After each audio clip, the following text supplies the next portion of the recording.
Hey everyone, Nigel and Luke here, and welcome to another edition of Crimes of the Week International.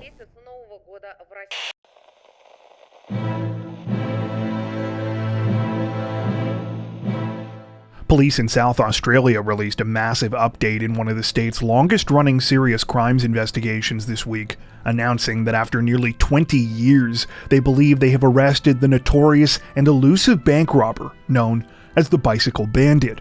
According to police, the Bicycle Bandit's crimes spanned just over a decade, beginning in May of 2004 and ending in September of 2014. In that time, he allegedly committed at least 10 armed robberies and one attempted robbery, incidents which took place at banks all over South Australia. In all, it's estimated he stole more than $250,000 in cash. The notorious robber earned his nickname because of the bicycles that he used to escape several of the crime scenes. He wore a motorcycle helmet to obscure his face and terrified bank tellers into handing over money by threatening them with a rifle. While these calling cards made it easy for police to link together the various robberies, unfortunately, actually identifying the Bicycle Bandit proved to be much more difficult. An investigation into the crimes, dubbed Operation Koi, was set up by police and would spend nearly the next 2 decades pursuing countless leads and interviewing hundreds of suspects. The operation finally succeeded this week with the arrest of the alleged perpetrator, 73-year-old Kim Parsons. According to reports, Parsons is a former cop and was arrested at his home in the Adelaide suburb of O'Sullivan's Beach on October 13th. During a search of his home, police say that they recovered several unregistered weapons, as well as silver bullion worth a similar amount to the money he is accused of stealing. While police have not stated exactly how they finally tracked Parsons down after all these years, they have said that they recovered physical evidence from at least 2 of the crime scenes. The first of this evidence was reportedly DNA from a bicycle that Parsons allegedly ditched after one of the robberies, while the second was from blood when he cut himself while jumping over a fence during an escape. In a final twist, though, it appears that Parsons may not actually serve any prison time for his crimes. According to the latest local news reports, the 73-year-old is suffering from stage 4 lung and eye cancer and has just months to live. At the time of this recording, the situation is still developing.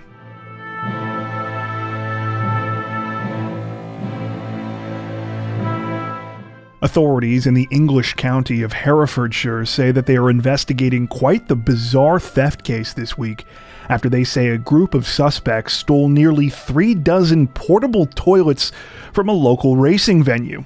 According to reports, the strange crime took place on October 15th at the Ludlow Autograss Club in the village of Pencombe. Sometime after the day's events had finished at the racetrack, police say that a group of unknown thieves showed up in a Ford Transit van and began loading the porta-potties onto an attached trailer. Witnesses apparently observed this as it was taking place, but didn't say anything because they believed the thieves worked for the company that owned them. In all, the culprits apparently made off with 35 of the portable toilets, including 2 larger ones that were designed for people with disabilities. The crime wasn't noticed until later on, when the 26-year-old son of the business owner who the toilets actually belonged to arrived at the scene and discovered that they were missing. It's estimated that the thieves likely would have had to make 4 to 5 trips to steal all of the nearly 3 dozen porta-potties, and it's believed that those responsible didn't even bother emptying them before taking them away. While the crime undoubtedly makes for an amusing headline due to the strangeness of it all, the victims say that they definitely aren't laughing. Neil Griffiths, who owns the company that the toilets belong to, 3 Counties Toilet Hire, says it's been a serious blow to his family business. Not only do the 35 stolen toilets account for about a quarter of his total inventory, they had all been recently purchased and are said to be worth about £40,000 or about $49,000 US. All that said, it seems Griffiths is just as baffled as everyone else about the situation, saying to the media in an interview, quote, "We are devastated. I mean, who on earth steals toilets?" Police are now asking for members of the public who saw anything or who might have dashcam or surveillance footage from the area around the time of the crime to please come forward. The situation is still under investigation.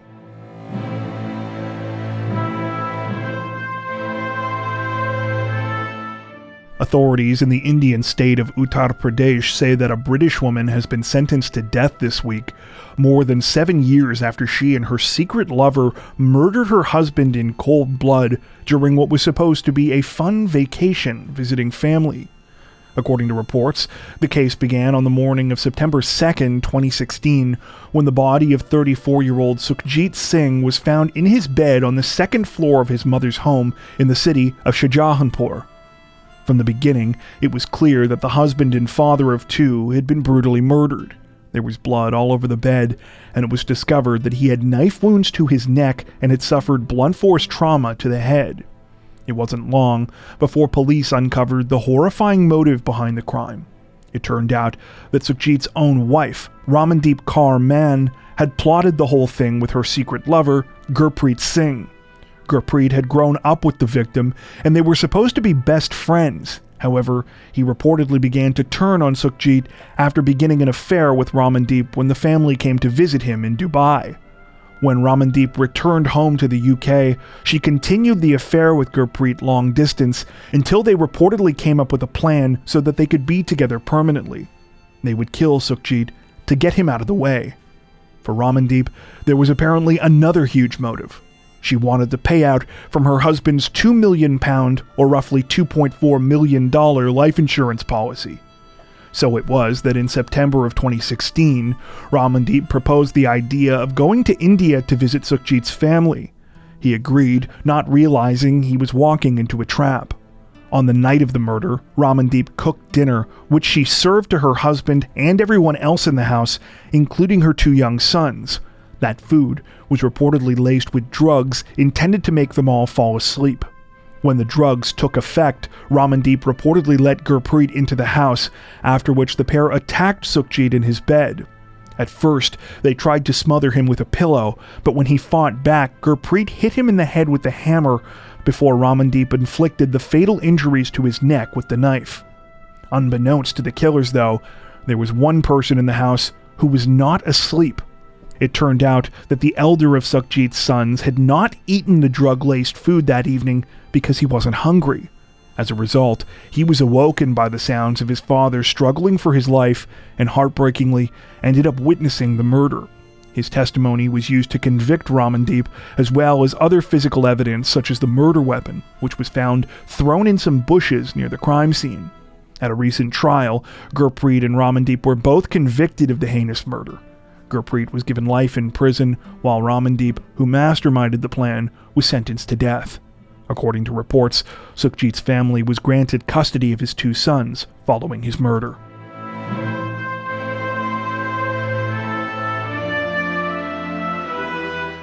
Authorities in the Brazilian city of Rio de Janeiro say that a local couple are lucky to be alive this week after their 11-year-old granddaughter allegedly set their apartment on fire in retaliation for confiscating her cell phone. The terrifying incident took place on the afternoon of October 14th, when the 11-year-old suspect was visiting her grandparents in the famous Rio neighborhood of Ipanema. The trouble reportedly began when the girl's 53-year-old grandmother took away her cell phone after becoming unsettled when she noticed, quote, witchcraft-related searches in the girl's browser history. Though the 11-year-old reportedly threw a tantrum over having the device taken away, the grandparents didn't think much of it and went to their bedroom to have a nap. Around the same time, the granddaughter reportedly said that she was going to a local playground before storming out of the apartment. When the couple next awoke, there was thick smoke seeping into their bedroom. They tried the door, only to realize that they had been trapped inside. It's now alleged that before the 11-year-old girl left the apartment, she blocked the door to her grandparents' bedroom, then set fire to the living room couch. The flames spread rapidly throughout the apartment, likely making it impossible for the victims to escape that way, even if they hadn't been trapped in their bedroom. Thankfully, neighbors noticed the flames pouring out from the apartment and quickly came to the couple's aid. They stacked mattresses at the bottom of their bedroom window, though the grandparents still had to jump 4 stories to safety. After narrowly escaping, the grandmother was taken to a local hospital to be treated for injuries related to smoke inhalation. Her 70-year-old husband is reportedly in stable condition. At the time of this recording, it's unclear what will happen next in the case due to the age of the alleged perpetrator. The 11-year-old is currently in the care of her mother, though police say that they are still investigating.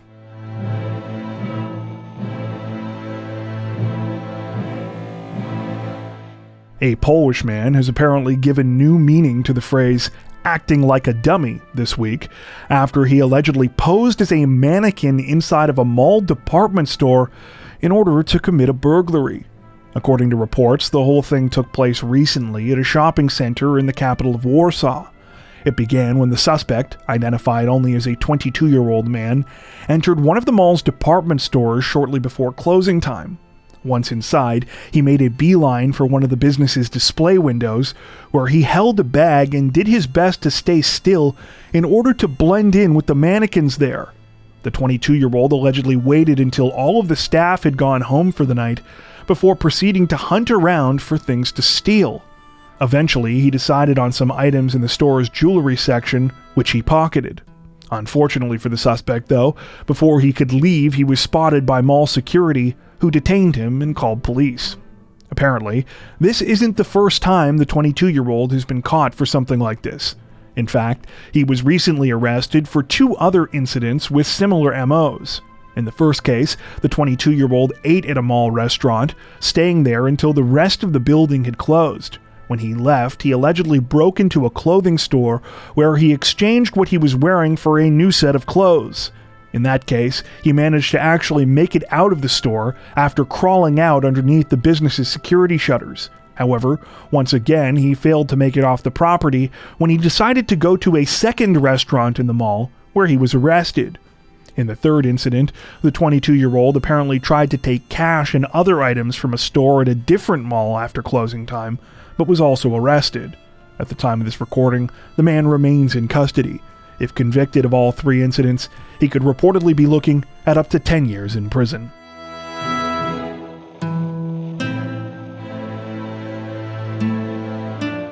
Authorities in the Thai province of Trat say that a woman is facing charges this week after she allegedly reported a fake robbery as a desperate attempt to try and hide the fact that she had ripped off customers at her travel agency business.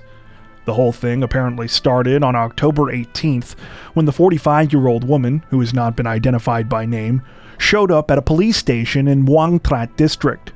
The woman told officers that she needed to file a police report and proceeded to tell them a harrowing story about how she had just been robbed by a gang of thieves.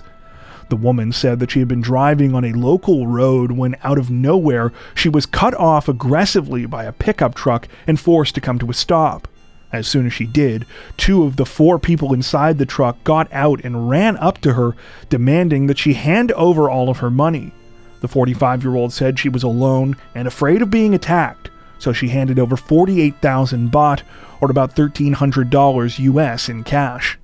When taken back to the scene to describe what had happened for officers, the woman was able to provide tons of information.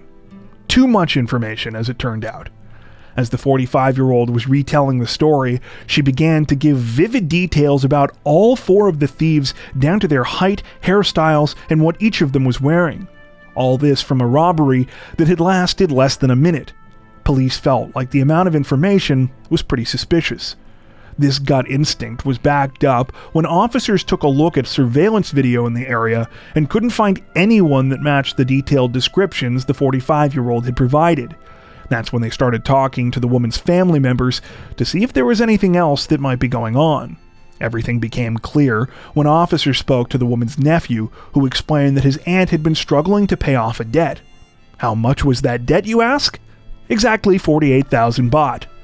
It's now alleged that the 45-year-old had recently paid off the money, but she had done it by taking money from customers of her travel agency business. A bunch of them had paid to go on a trip on October 19th, the day after the supposed robbery. Police say that after the 45-year-old used the money from her business to pay off her debt, she knew she wouldn't be able to actually take her clients on the trip that they had paid for, so she faked the robbery to cover everything up. According to reports, the 45-year-old has now been charged with making a false report and could be looking at up to 2 years in prison. Ironically, she could also soon be further in debt. as another potential punishment for her conviction is a fine of 40,000 baht.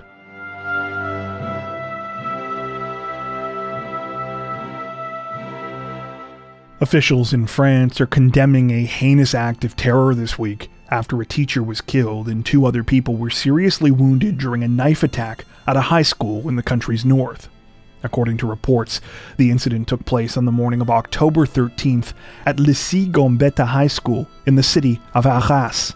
It allegedly began at around 11 a.m. when the perpetrator, later identified as 20-year-old Mohamed Maguchkov, entered the school's cafeteria wielding a knife and began to attack workers there.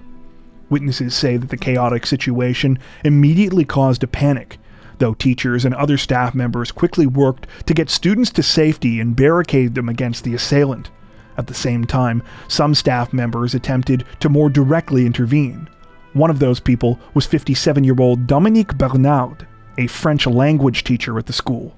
Bernard was tragically killed during the attack, though according to witnesses, undoubtedly saved many lives in the process. In addition to the deceased victim, police say another teacher and a security guard were seriously wounded. The security guard's condition is said to be especially grave, as he reportedly suffered multiple stab wounds. A short time after the attack, authorities were able to make their way inside the school and immobilize Maguchkov, who now remains in custody. According to reports, Maguchkov was a former student at the high school where the attack took place and is said to be a Russian national of Chechen origin. Officials say he was previously known to the country's security services for his involvement with Islamist extremism. Following the attack, several of the 20-year-old's family members were also arrested, a decision that was apparently made after a security meeting with the French president, Emmanuel Macron. During a visit to the high school after the attack, Macron condemned the incident, as well as the, quote, barbarity of Islamist terrorism more broadly. In the aftermath of the attack, the country's security level was raised, putting it on its highest state of counter-terror alert. The situation is still developing.